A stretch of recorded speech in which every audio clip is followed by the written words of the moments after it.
A young man named Paul lived in a small village known as Green Valley. He was just 21 years old, but he carried a big responsibility. When Paul was only 5 years old, his parents passed away. Since that day, Paul had to take care of his elder sister, who was soon to be married, and his younger brother, who went to school every day. Paul would wake up very early in the morning, even before the sun rose. He'd head to the vegetable market to pick the freshest vegetables. Paul understood that the people in his village preferred eating fresh, healthy food, so he always made sure to bring back the best vegetables he could find. Paul sold his vegetables in two ways. During the day, from 9 in the morning to 3 in the afternoon, he walked through the village streets with a handcart shouting, "Buy vegetables! Fresh green vegetables for sale!" Everyone recognized Paul's voice and trusted him, because his vegetables were always incredibly fresh. In the evening, from 7 to 11 at night, Paul would set up a small cart in a nearby market close to his house. People often came after a long day of work to buy vegetables, and they liked buying from Paul, not just because of the quality of his vegetables, but also because of how friendly he was.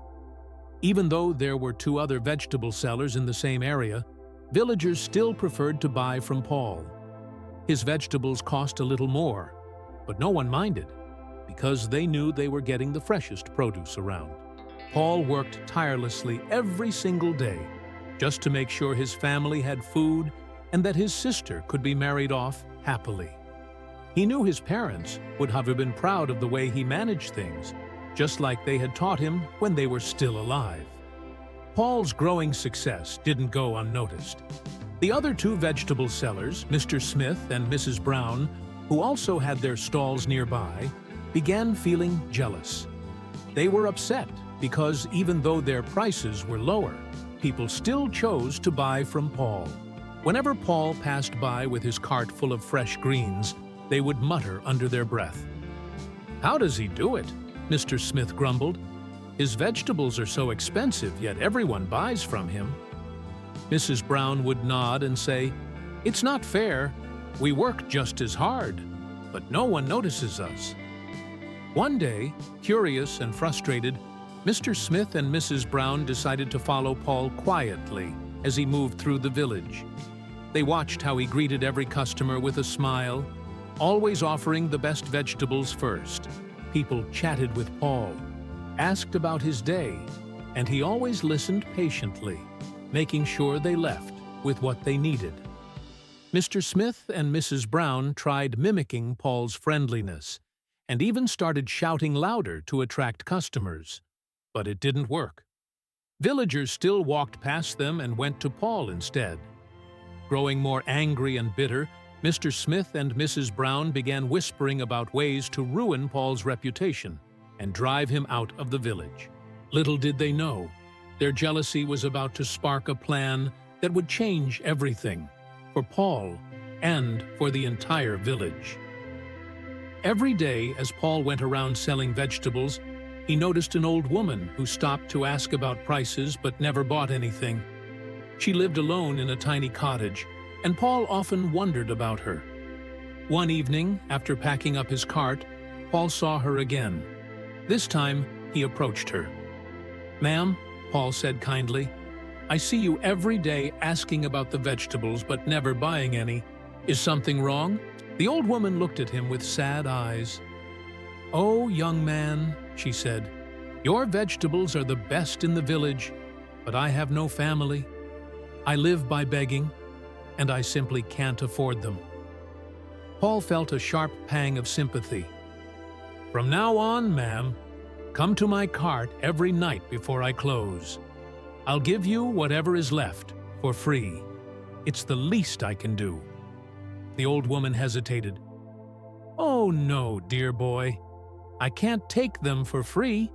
I have a little money saved from begging. I'll give you whatever I have." But Paul shook his head firmly. "No, ma'am. Please take them. I need to sell fresh ones every day anyway.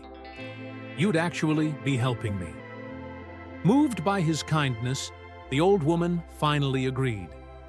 From that day onward, she came to Paul's cart every evening, and he gave her a bag of fresh vegetables with a warm smile. But Mr. Smith and Mrs. Brown saw this and narrowed their eyes. They didn't like what they saw. Paul's kindness was only making him more loved by the villagers. Their jealousy boiled over. One gloomy evening, as Paul was packing up, Mr. Smith and Mrs. Brown followed him. When they saw him alone on a deserted road, they jumped out from the shadows. "So, Paul," Mr. Smith sneered, "think you're better than us, selling overpriced vegetables and handing them out to beggars?" Mrs. Brown added, "You've gotten too big for your boots. Time we taught you a lesson." Paul was startled. He'd heard rumors that they didn't like him, but he never thought it would come to this. "What do you want from me?" Paul asked, trying to stay calm. "We want you gone," Mr. Smith said coldly. "Leave the village. We don't want your competition anymore." Paul looked around, hoping someone would come to help, but the road was empty, and darkness was closing in. Then suddenly the old woman happened to pass by. She saw what was happening and shouted, "Help! Somebody help! He's in trouble!" Startled by her cries, Mr. Smith and Mrs. Brown panicked. Realizing they'd been seen, they exchanged nervous glances and fled into the night. Paul stood frozen, shaking with fear and relief. The old woman rushed over, touching his arm gently. "Are you all right, my dear boy?" she asked. Paul nodded, still catching his breath. "Thank you, ma'am. You saved my life." The old woman smiled. "I couldn't stand by and do nothing. You've been so kind to me, Paul. I had to help." Paul hugged her tightly. "I don't know how to thank you." "You don't need to," she replied gently. "You've already done enough for me." As they walked together back to his home, Paul made up his mind. He couldn't let the old woman return to her lonely cottage. She had become family to him. He invited her to live with them.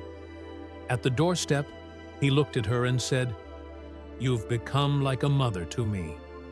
I don't have one anymore, and my siblings could use someone wise like you." The old woman was touched.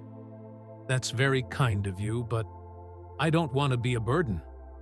"You won't be," Paul said with a smile. "We have plenty of space, and it would mean so much to us." The old woman hesitated, then nodded. "If you're sure, I'd love that." Paul introduced her to his sister Mary, who was cooking, and his brother Michael, who was doing homework. "This is Mrs. Johnson," Paul said proudly. "She'll be living with us now." Mrs. Johnson smiled warmly. "Hello, dears. It's lovely to meet you." Mary and Michael greeted her with curiosity and warmth. That night, as they all ate together, Paul felt a deep sense of gratitude. Something good had come out of the trouble. Mrs. Johnson brought warmth and companionship to their home. Over the days, Mrs. Johnson became part of their family. Mary found comfort in having another woman to talk to. Michael saw her as a grandmother. And Paul felt his burdens lighten. Their evenings were now filled with laughter, stories, and shared meals. Mrs. Johnson brought peace and unity to their home, something Paul hadn't felt since losing his parents. One day, as they sat in the garden, Paul looked at her and said, "I can't thank you enough, Mrs. Johnson. You've brought so much joy into our home." Mrs. Johnson smiled, "And you've brought joy into mine. I never thought I'd find a loving family again." Paul knew then, family wasn't always about blood. It was about care, compassion, and choosing to stand by each other. And in that quiet garden, Paul silently promised to always protect the new happiness they had found together. If you liked this heartwarming story, don't forget to like, share, and subscribe to the channel. Tap the bell icon so you never miss another tale that touches your heart. Until next time, this is the Story Seeker, signing off. Stay kind, stay inspired.